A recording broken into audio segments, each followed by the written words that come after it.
नमस्कार। आइए बात करते हैं। एक 46 वर्षीय व्यक्ति हैं, उनकी हस्तरेखाओं के बारे में। सबसे पहले बात करता हूं आपकी कनिष्ठ उंगली के बारे में, सबसे छोटी उंगली के बारे में। यहाँ पर अगर मैं इस उंगली पर देखता हूं तो ये सूर्य की उंगली के प्रथम पर्व तक नहीं पहुंची। यानी व्यक्ति अपने जीवन में अपनी मेहनत से खड़े होते हैं। इन लोगों को जीवन में उतार चढ़ाव का सामना भी अधिकतर करना पड़ता है और उस उतार चढ़ाव को सहने की हिम्मत भी इन लोगों के अंदर होती है। कुल मिलाकर के ये अपने आप में जो उंगली का फल होता है वो मैंने बोला है। यहाँ प्रथम पर्व मानसिक पूरी तरीके से मजबूत है, यानी आपकी मानसिक स्थिति यहाँ पर पूरी तरीके से मजबूत है। सेकंड पर्व व्यवहारिक पर्व होता है और व्यवहारिक पर्व पर माइनस रेखाएं नहीं हैं। इसका मतलब व्यक्ति का व्यवहार बहुत सुंदर है, भाषा शैली बहुत सुंदर है, दूसरों को आकर्षित करता है।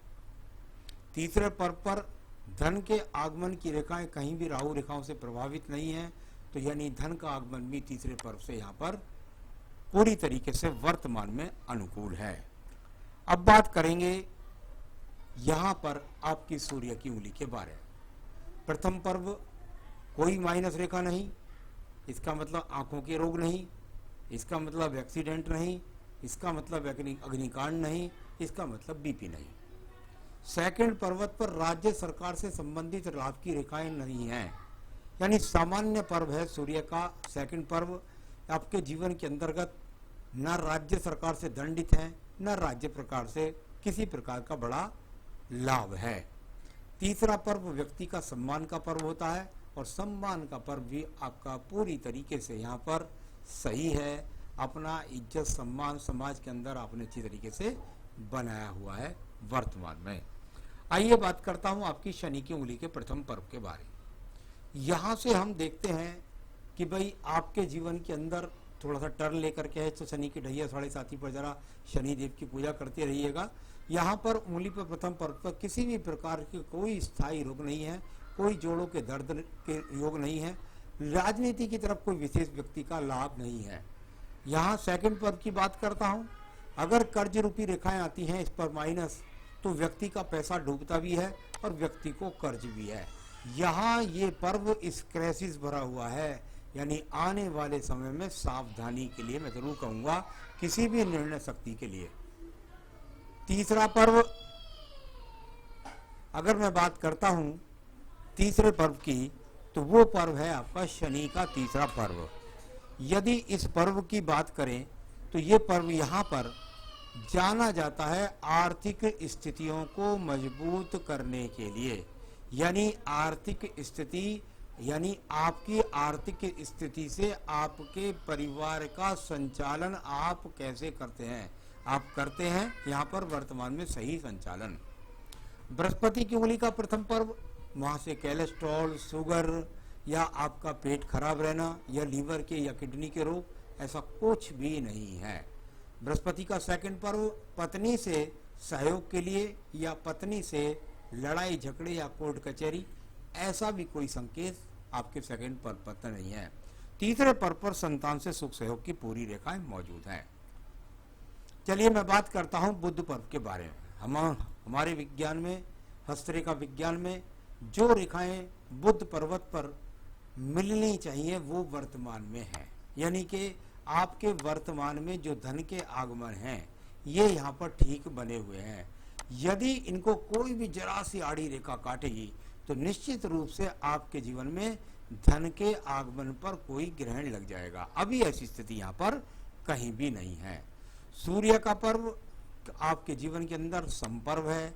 कुल मिलाकर ऊपर तक नहीं रेखा पहुंची, अगर पर्व तक पहुंच जाती तो व्यक्ति के जीवन में राज्य सरकार से लाभ मिलता, राज्य सरकार की नौकरी मिलती या टेंडर मिलते या अग्नि से लाभ के संकेत मिलते। ऐसा कोई भी संकेत यहाँ नहीं है। सम्मान का पर्व सम्मान की रेखाओं से सुसज्जित है। आइए बात करता हूं आपके तीसरे पर्व के बारे में। भाग्य का पर्व शनि का पर्व। शनि का पर्व दबा हुआ है, भाग्य रेखाएं हैं यानी धन आ रहा है और साथ के साथ इन्वेस्ट हो रहा है, साथ के साथ खर्च हो रहा है, जुड़ने वाले संकेत नहीं है। व्यक्ति धन लेता है, दूसरी जगह इन्वेस्टमेंट कर देता है, या व्यक्ति का धन आता है, घर खर्च में खर्च खत्म हो जाता है, क्योंकि पर्व थोड़ा सा यहाँ पर दबा हुआ है। आइए बात करता हूँ आपके बृहस्पति के पर्व के बारे में। बृहस्पति पर्व से अगर मल्टी टैलेंटेड रेखाएं जाती हैं, आपके ज्ञान की रेखाएं जाती हैं शनि पर्व को, तो ये बहुत अच्छा संकेत होता है। इसके अलावा खड़ी रेखाएं ऊपर को देखती हैं तो व्यक्ति दान पुण्य भी करता है, अच्छे भाव भी रखता है और लोगों के प्रति दया भावना भी रखता है। पूजा पाठ और दान पुण्य जैसी स्थितियां सब बृहस्पति यहाँ पर पूरी तरीके से अनुकूल दिखाई देता है। चलिए अब बात करते हैं इसके बाद में, पर्व के बाद में आपकी सीधा सीधा हृदय रेखा की। हृदय रेखा शनि पर्व के नीचे खड़ा होनी, रुक जानी, खत्म हो जानी, ये कई प्रकार से खराब भी मानी जाती है। शनि पर्व तक जाकर ही ये रेखा रुक जाए तो व्यक्ति धन के लिए पागल तो नहीं कह सकता, लेकिन बस उसके दिमाग में एक ही बात रहती है, धन और धन कैसे बढ़े, और धन कैसे बढ़े, और धन पड़े कैसे बढ़े। ये बात हृदय रेखा से संबंधित है, यानी हृदय के अंदर यही है, ऊंचाई प्राप्त करनी है और धन प्राप्त करना है और धन प्राप्त करना है। इसके लिए व्यक्ति कभी कभी स्वार्थी भी हो जाता है। तो ये अपने आप में मेरे हिसाब से धन कमाइए, लेकिन इतना मत कोशिश करिए कि वो बिल्कुल उसके पीछे आप सारे दिन ही अपने जीवन का समय भी, जब अपने परिवार का समय भी ना सही तरीके से निकाल सके। अब बात करता हूँ इसके बाद में मैं आपकी रेखा, और वो है मंगल पर्व की कर्म रूपी रेखाएं। कर्म रूपी रेखाओं का बुद्धि रेखा से संबंध। व्यक्ति भाग दौड़ से किसी प्रकार से पीछे नहीं है, बहुत भाग दौड़ कर रहा है, बहुत मेहनत कर रहा है, और जिस प्रति मेहनत कर रहा है उस हिसाब से उसको ऐसा लगता है कि मेरे पास धन के आगमन नहीं बन रहे हैं। खैर कुल मिलाकर ये कर्म रूपी रेखाएं होती हैं, इनका मतलब होता है जीवन में व्यक्ति कर्म करने वाला है, स्वप्न देखने वाला नहीं है। अब बात करता हूं मैं यहाँ पर आपकी रेखा की, और वो रेखा है आपकी बुद्धि रेखा। मंगल पर्व से निकली, टेक्निकल कार्यों से भी लाभ उठा सकता है व्यक्ति, स्पेयर पार्ट से भी लाभ उठा सकता है व्यक्ति, योजना मंगल से संबंधित, कभी कभी जमीन जायदाद प्रॉपर प्लॉटिंग जैसे कामों से जमीन से लाभ।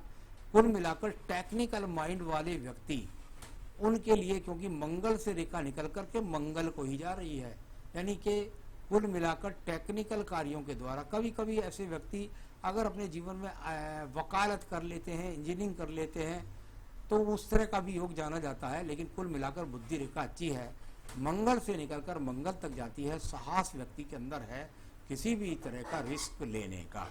तो ये इस तरह की रेखा है। सेकंड पर्वत पर कुछ रेखाएं खराब आ रही हैं, ध्यान रखें। आने वाले समय में किसी भी लेन देन को, उस लेन देन के कारण किसी से या पार्टनरशिप करने के कारण व्यक्ति को किसी प्रकार का नुकसान, उसके संभावना से आपको बचना चाहिए।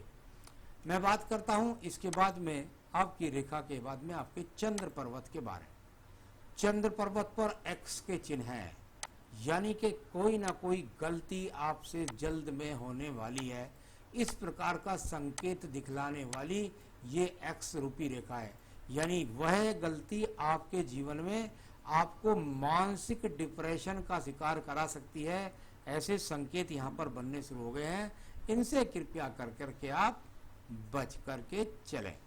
चलिए अब मैं बात करता हूँ इसके बाद में आपकी बुध रेखाओं के बारे में। बुध रेखा और यहाँ पर कई रूप से बिखरी हुई है। यदि इसको देखते हैं तो एक रेखा ने तो ये संकेत बनाया इस तरीके से, जब रेखा जलती है और यदि ये और लंबी होकर सीधा बुध पर्वत तक मजबूती से अगर पहुंच गई तो एक्सपोर्ट इंपोर्ट से लाभ कमाता है व्यक्ति। अभी ये रेखा टूट करके चल रही है, कुछ सोच रहे हैं कि दूर देर तक मैं ये वाला माल बना के सप्लाई करूं, इस तरह की अभी ये लाभ यहाँ पर नहीं दे रही है। बाकी व्यावसायिक रेखाओं में भागदौड़ बहुत ज़्यादा है, ये आपके जीवन में उतार चढ़ाव का आपको सामना करा सकती है, व्यवसाय में इस तरह के संकेत देती हैं।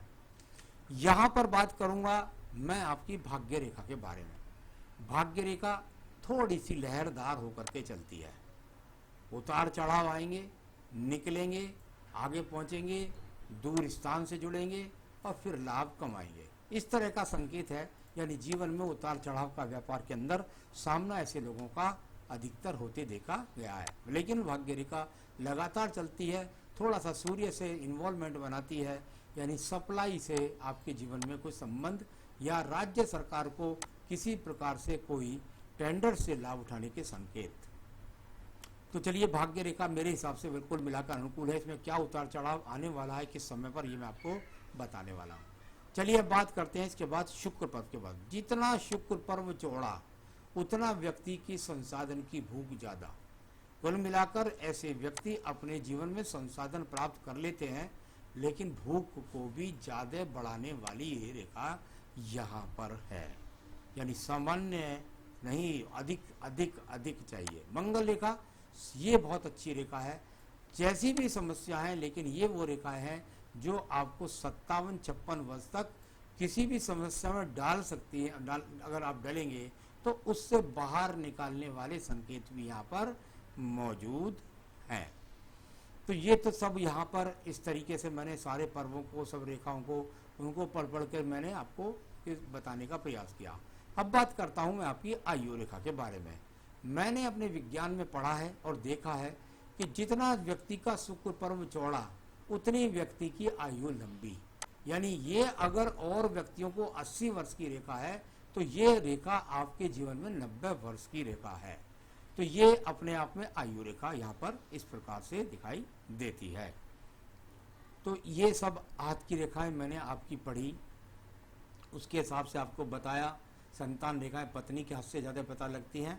आपके राहु पर्वत पर देखता हूँ किसी प्रकार के कोई झटके से, लॉटरी से मिलने का योग यहाँ पर नहीं है, बल्कि झटके से धन जाने का योग यहाँ पर है। किस समय पर प्रभावी है वो आपके सवाल में बता रहा हूँ। केतु पर्वत पर कोई बहुत ज़्यादा पूजा पाठ के योग नहीं है और किसी बड़ी बीमारी के योग भी नहीं है।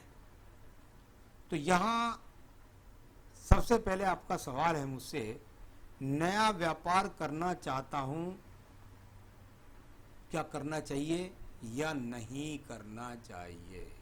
चलिए मैं आपको बताता हूँ कि क्यों नहीं करना चाहिए। मेरे हिसाब से नहीं करना चाहिए। नंबर 1, ये रेखा जहाँ से काट करके ये जा रही है, ये आपके आयु का लगभग ऐसा समझिए, इस समय 46 है तो यहाँ 48 से आप 50 हैं।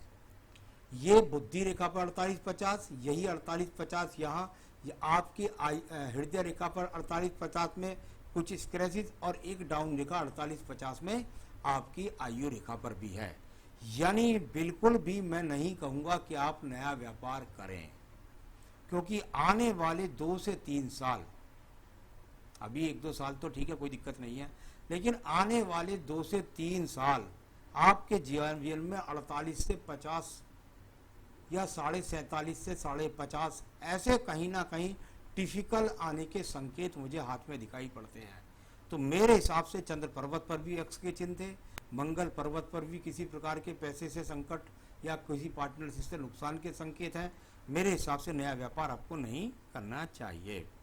तो 2 से 3 साल और आप सतर्क रहें। 3 साल के 4 साल के बाद कर लीजिए तो ज़्यादा अच्छा रहेगा, अभी तो नहीं लगता। अच्छा समय कब? अभी आपके जीवन का जो समय है वो कुल मिलाकर ठीक ठाक है। अच्छा समय अभी मैं क्या समझता हूँ कि 3 से 4 साल बाद आने की संभावना ज़्यादा है। 5 साल तक मैं इस रेखा को पढ़ता हूँ। आगे की सावधानियाँ मुझे लेने के लिए ज़्यादा लगता है कि अभी मैं 5 साल तक अगर कहूँ तो आने वाले 1.5 साल तक तो कोई प्रॉब्लम नहीं लगती, या 1 साल तक, लेकिन उसके बाद प्रॉब्लम है। तो यहाँ अच्छे समय उसके बाद शुरू होगा। बच्चों से उम्मीद बिल्कुल रख सकते हैं। बृहस्पति पर्व अनुकूल है आपके, और उसमें प्रथम पर्व उंगली के, थर्ड पर्व से उंगली के, वो भी अच्छे हैं। तो बच्चों का पूरा सहयोग आपके जीवन में रहेगा, उसकी चिंता ना करें। पत्नी का सहयोग आपका रहेगा, उसकी चिंता ना करें। मदर के बारे में आपने पूछा, उनकी बीमारी के बारे में, हमारे यहाँ पर चंद्र पर्वत पर यदि एक्स के चिन्ह होते हैं तो मदर का स्वास्थ्य खराब जाना जाता है।